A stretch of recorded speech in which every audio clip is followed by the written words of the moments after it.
എന്റെ ഉപ്പമാരെ SYS-ന് പ്രവർത്തിച്ചോ, എന്നാൽ നിങ്ങൾക്ക് അതിനൊരു പരിഹാരമുണ്ട്. ഖബറിലേക്ക് നിങ്ങൾ ഇവിടെ വെച്ച് മരണപ്പെട്ടാലോ, ഈ കെട്ടിങ്ങൽ എന്ന് പറയുന്ന യൂണിറ്റ് ആണെങ്കിലും അതിൽ നിന്നൊരാൾ മരിച്ചാലോ, സൗദി അറേബ്യയിൽ പോലും മയ്യത്ത് നിസ്കാരം SYS-ന്റെ കീഴിൽ നടക്കുന്നുണ്ട്.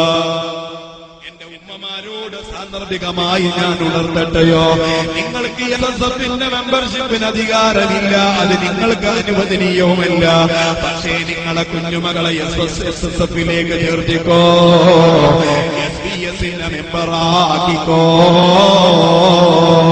നിങ്ങളിൽ നിന്ന് ഏതെങ്കിലും ഉമ്മ മരണപ്പെട്ട് ഖബറിലേക്ക് വരുമ്പോ എല്ലാ യൂണിറ്റുകളിലേക്കും മെസ്സേജ് വരുന്നു, യൂണിറ്റിലെ ചെറുപ്പക്കാരന്റെ ഉമ്മ മരിച്ചിട്ടുണ്ട്, യാസിനിന്റെ ഉമ്മ മരിച്ചിട്ടുണ്ട്, ആ ഉമ്മാക്ക് വേണ്ടി മയ്യത്ത് നിസ്കരിക്കുമെന്ന് പറയുമ്പോ ആലയം നിലനിൽക്കുന്ന മക്കയിൽ വെച്ചുകൊണ്ട് നിസ്കാരം നടക്കണമെങ്കിൽ SSF അതിനുള്ള പരിഹാരം, അതല്ലാത്ത മറ്റൊരു സംഘടന കൊണ്ടോ ഇങ്ങനത്തെ ഔദാര്യം നമുക്ക് കിട്ടാനില്ല.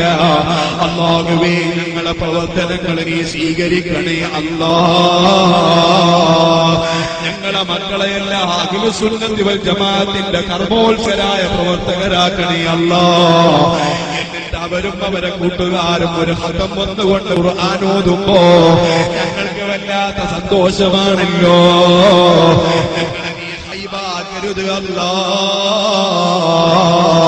ഓ എന്റെ സമൂഹമേ, ഓരോ മേഖലകളിലും ബഷളത്തരം വന്നുകൊണ്ടിരിക്കുകയാണ്. ക്യാമ്പയിലും പോയാൽ ക്യാമ്പസുകളിൽ നടക്കുന്ന കൂത്താട്ടം എന്താണ്?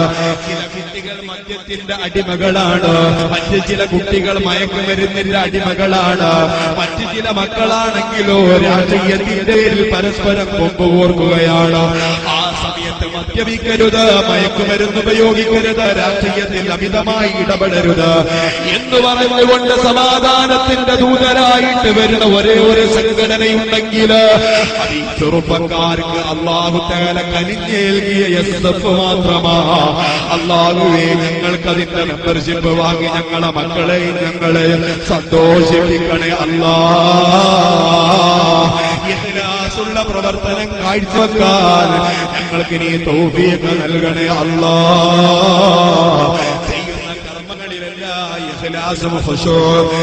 ഞങ്ങളെ അനുഗ്രഹിക്കണേ അല്ലാ. റബീഉൽ അവ്വലിന്റെ മാസങ്ങളില് ക്യാമ്പസുകളിൽ ബഹുമാനപ്പെട്ട പ്രവാചകരുടെ പ്രകീർത്തനങ്ങൾ ആലപിക്കുന്ന മക്കള്, മൗലീദ് മരച്ചുവട്ടിലിരുന്നു കൊണ്ട് ചൊല്ലുന്ന മക്കള്, അത് SSF-ന്റെ മക്കളാണ്. പക്ഷേ ചില ആളുകൾ തെറ്റിദ്ധരിച്ചു പോയതാണ്. അല്ലാഹുവേ, മുഅ്മിനീങ്ങളെ തെറ്റിദ്ധാരണ മാറ്റി സുന്നത്തി ജമാഅത്തിലേക്ക് അടുപ്പിക്കണേ അല്ലാ. ിലേക്ക് വരുമ്പോൾ ഉണ്ടാവേണ്ട സമാധാനത്തിന്റെ പരിഹാരം ഇപ്പോൾ തന്നെ ഉണ്ടാക്കി വെക്കുക. അല്ലാഹു നമുക്ക് തൗഫീഖ് നൽകുമാറാകട്ടെ.